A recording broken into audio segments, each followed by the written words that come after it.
Welcome to a basic introduction to mechanical ventilation. This is chapter 2.2, the equation of motion. Now, in order to move a volume of air or fluid through a tube, you need to have a pressure difference from one end of the tube to the other. Consider the example of a water hose. In order for water to flow through your hose, you have to connect it to a source that is under pressure, and the other end, where you want the water to come out, has to have no pressure and that open to air. Now the problem with lungs is we're trying to measure the pressure inside the lungs, which is what really matters when you consider the problems that can be associated with mechanical ventilation.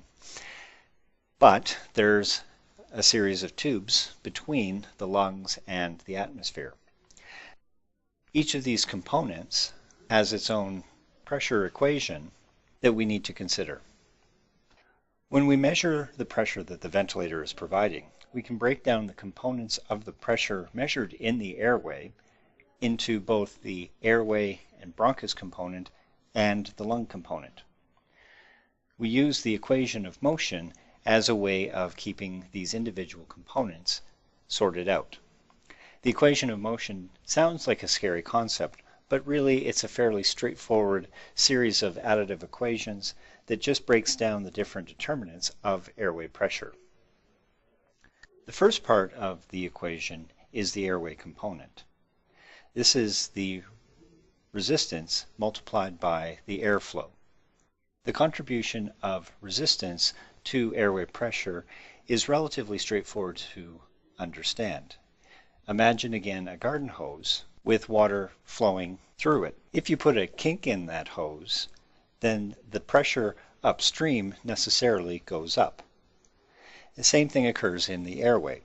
If you constrict the bronchi, the airway resistance goes up and the airway pressure also goes up as a result. Airflow is the other airway component in this part of the equation.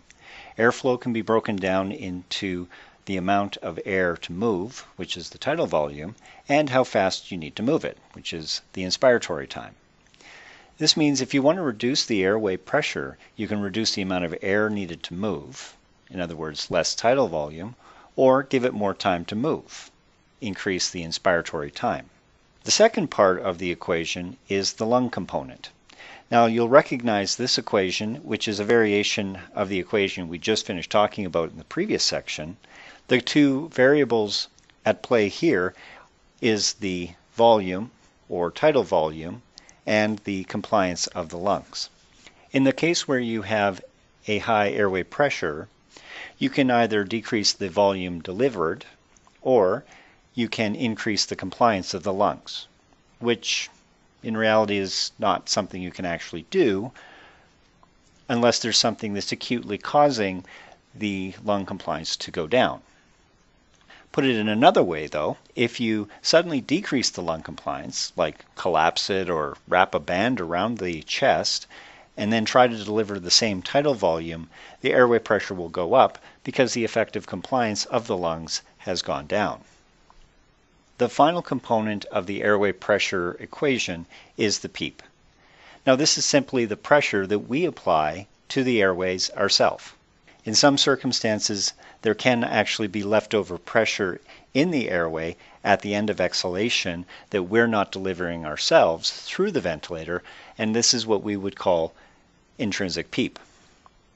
We will talk more about intrinsic Peep in a later section, but it is essentially what happens when there's not enough time given to allow for a complete exhalation of the tidal volume before the next breath and results in trapped air. And that's all there really is to it for the equation of motion. As you can see that it is a relatively straightforward equation once you break it down into its individual components. But each one of these components is an important determinant in the airway pressure, both that which is experienced by the airways and the lungs, and also that pressure that the ventilator needs to provide in order to deliver the breath. The equation of motion can be broken down into three parts. First, the airway component, which includes the resistance to airflow as well as the airflow itself. The lung component, which is the compliance of the lungs and the tidal volume delivered. And then finally, the PEEP that we either set ourselves deliberately or is inadvertent and is called intrinsic PEEP.